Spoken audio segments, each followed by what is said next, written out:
शंकर भगवान के भक्त हुए, शिव के उपासक हुए, जिन्होंने शंकर भगवान पर ना जल चढ़ाया, ना शंकर भगवान पर बेल चढ़ाया, ना शंकर भगवान को प्रसाद चढ़ाया, ना शंकर भगवान को कोई वस्तु चढ़ाई, उस वामदेव शिव भक्त ने अगर कुछ चढ़ाया तो शंकर जी को रोज प्रतिदिन भस्म तैयार कर कर शिव जी को भस्म चाहिए, प्रतिदिन भस्म चढ़ाया,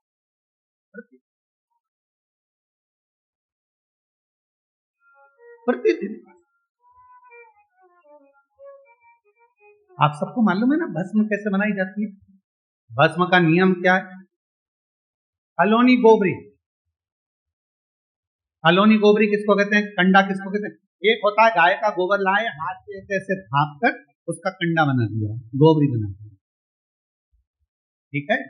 वो नहीं, गाय में देसी जो हमारी वेद लक्षणा गाय होती है, देसी गाय होती है, उसका जो गोबर गिरता है वो गोबर अपने आप सूख जाए, वैसा कि वैसा ही, उसको हाथ लगाकर थापा ना जाए, सूख जाए। ऐसे ऐसे गोबर जंगल में बहुत मिलते, उसको जलाकर अच्छा मुहूर्त देखकर फिर उसको गंगा जल छीट कर उसको जलाकर उसकी जो भस्म तैयार होती है उसको कपड़े से छान कर शिव नाम लेते हुए, शंकर का स्मरण करते हुए, जैसा जैसा शिव महापुराण में वर्णन है भस्म बनाने का, उसका स्मरण करते करते शिव नाम लेते लेते उसको तैयार किया। फिर उस भस्म को आप शिव जी को समर्पित कर, उस भस्म को वापस लेकर आकर उस भस्म को अपने तन पर धारण कर सकते, त्रिपुंड लगा सकते। वामदेव एक ऐसे शिव भक्त हुए जिन्होंने शंकर भगवान को कुछ नहीं चढ़ाया, केवल शंकर भगवान को भस्म, केवल और भस्म, केवल भस्म।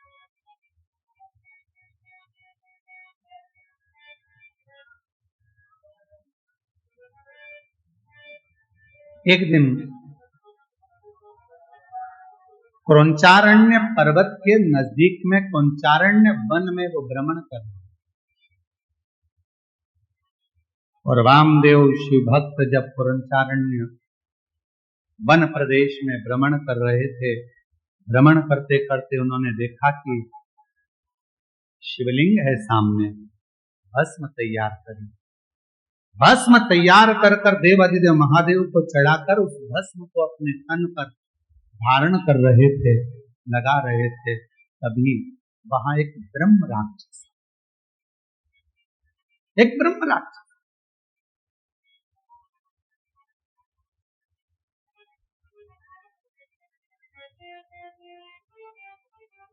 और एक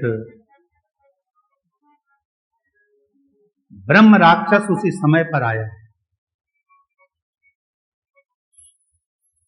और जैसे ही ब्रह्म राक्षस आया, उस राक्षस बहुत दिन का भूखा था, उसको कोई भोजन नहीं मिला। वामदेव को देखा तो बड़ा प्रसन्न हुआ कि आज बहुत दिन के बाद मुझे भोजन प्राप्त हुआ, आज बहुत दिनों के बाद मुझे भोजन मिला है, आज मैं इस भोजन को ग्रहण करूंगा, आज बहुत दिनों के बाद मुझे प्राप्त।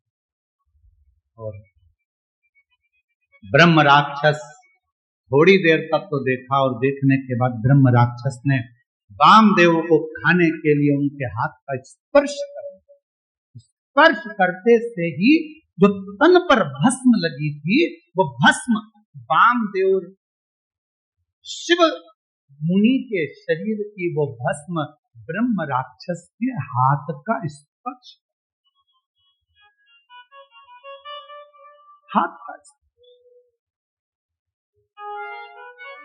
हमको कभी कभी लगता है कि क्यों इतना, किसी पुराण के कथा के पंडाल की मिट्टी को लोग लेकर नहीं जाते, पर शिव महापुराण के कथा के पंडाल की मिट्टी को भी लोग अपने शरीर पर धारण करते हैं।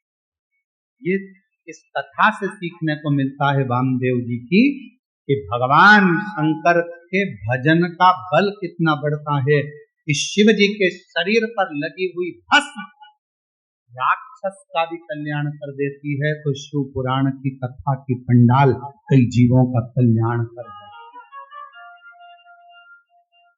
है,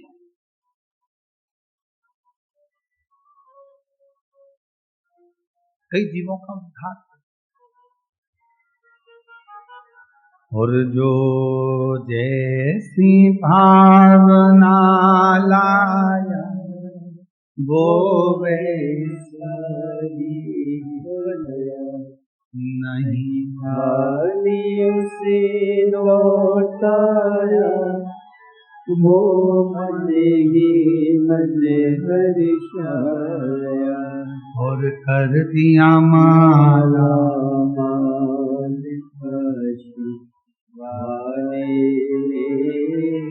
लुटा दिया काशी वाले, लुटा दिया भंडार काशी वाले, कर दिया माला काशी वाले।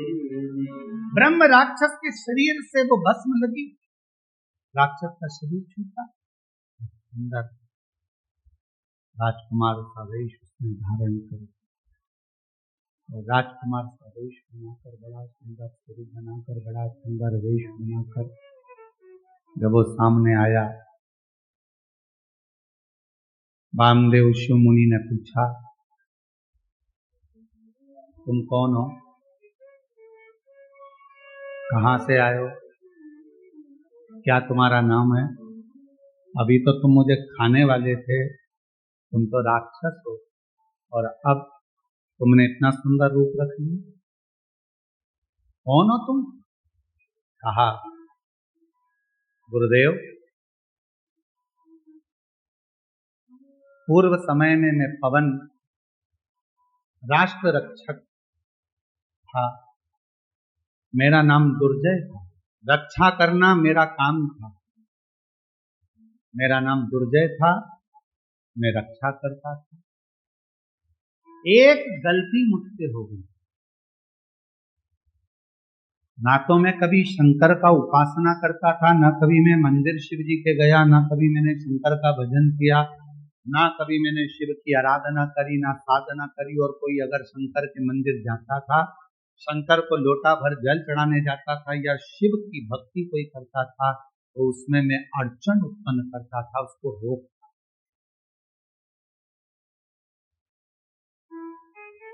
रहा। मेरी जीजियों, मेरे जीजाओं, मेरी बेटियों, मेरे बेटाओं, मेरी माताओं, मेरे बुजुर्ग माता पिता, स्मरण करिएगा, तुम्हारे मोहल्ले में, तुम्हारे परिवार में अगर कोई शंकर जी को एक लोटा जल चढ़ा रहा है तो चढ़ाने, कोई शिव का भजन कर रहा है करने, कोई शंकर की कथा में जा रहा है जाने, उस पर टांट नहीं मारना, उसको ताना नहीं कसना, उसको ताने नहीं देना। इस बहन ने क्या लिखा है, इस बहन ने इस पत्र में लिखा ना कि मेरे जब 22 साल की लड़की मेरी चली गई तो लोगों ने ताना देना प्रारंभ करा। आप कहते हो कि शंकर के मंदिर जाओ, मैं शिव जी के मंदिर जाना चालू करी और मेरे गांव के लोग, मेरे मोहल्ले के लोग मुझे ताना देने लगे। बताओ, 22 साल की लड़की चली गई और ये मंदिर जा रही है, शंकर के मंदिर में जल चढ़ाने जा रही है। निवेदन है, कोई ताना मत कही, कोई अपशब्द मत कही। क्यों? तुम तो ताना दोगे, पर उस ताने का जवाब जो दुखी है वो कभी नहीं देता। उस ताने का जवाब तो जिसका वो भजन करती है वो। गांव के लोग कहते थे 50 वर्ष की अवस्था होने वाली है, क्या औलाद होगी, क्या वो 22 साल की लड़की वापिस आएगी। और उसके यहाँ देर है,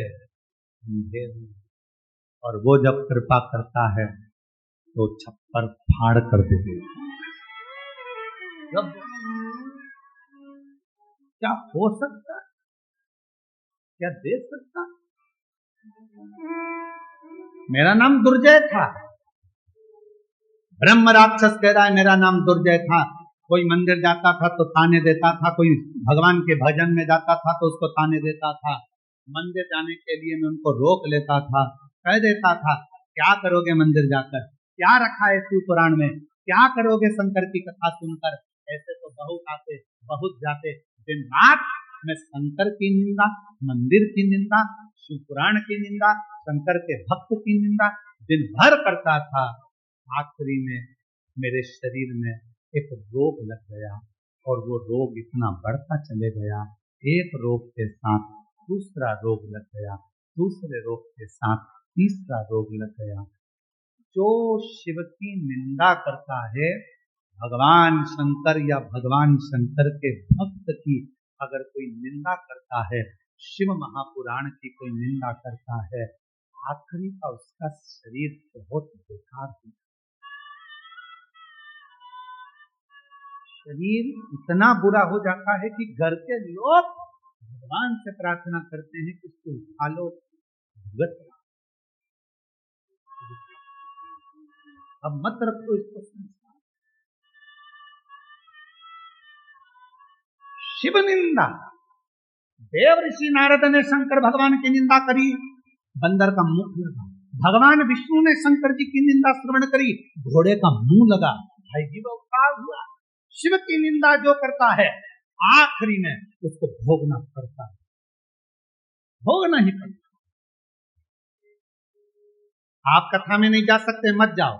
और किसी को ये मत कहो कि शिव पुराण सुनकर क्या करोगे, क्यों इनके चक्कर में पड़े हो, क्यों क्या करना, शंकर जी की कथा से क्या मतलब है, काय को जा रहे हो, क्या मतलब है, क्या रखा है शिव पुराण में, क्यों शंकर जी के मंदिर में एक लोटा जल चढ़ाना। शिव की निंदा करने वाले की गति आखिरी में ऐसी हो जाती है, ये हम नहीं कर रहे, ये दुर्जय की कथा वामदेव मुनि की कथा कर रही है। दुर्जय कह रहा है कि मैंने केवल एक काम करा, जो शिवालय जाता था उसको ताने देता था, जो कथा सुनता था उसको अपशब्द कहता था, लोगों को मंदिर देवालय शिवालय से दूर करता था, लोगों के हृदय में भगवान के प्रति प्रेम उत्पन्न करता था। मेरे शरीर में एक रोग हो गया, वो रोग ने मुझे घेर लिया, आखिरी में वो रोग बढ़ता चले गया और मेरे प्राण छूट मर गए। सारे भोग भोगे मैंने, जितने नरक में सब भोगे मैंने, आखिरी में भी नरक कम पड़ गए मेरे भोग भुगताने में, तो मुझे राक्षस बनाकर जन्म दे दिया और राक्षस बनकर मैं फिरता रहा। जब मैं राक्षस बनकर नीचे आ रहा था उसी समय पर मुझे शंकर का गण नंदी मिला और नंदी से मैंने पूछा कि मुझसे बहुत बड़ी गलती हो गई, मेरा प्रायश्चित क्या होगा, मेरा शरीर कैसे छूटेगा, मैं इस राक्षस की योनि से कैसे छूटूंगा। तो नंदी ने कहा था यदि कोई शंकर का भक्त तन पर भस्म धारण कर कर जा रहा होगा, उसकी भस्म तेरे शरीर से लगेगी और उसी पल तुम मुक्त हो जाओ, उसी पल। हमसे लोग कहते हैं गुरुजी शिव महापुराण की कथा के पंडाल में जो लोग आते हैं वहां की मिट्टी को सिर से लगाते हैं, किसी को बीमारी होती है तो वहां लगा लेते हैं। आखिर इस मिट्टी में ऐसा है क्या? हम निवेदन करते हैं इस मिट्टी में कुछ नहीं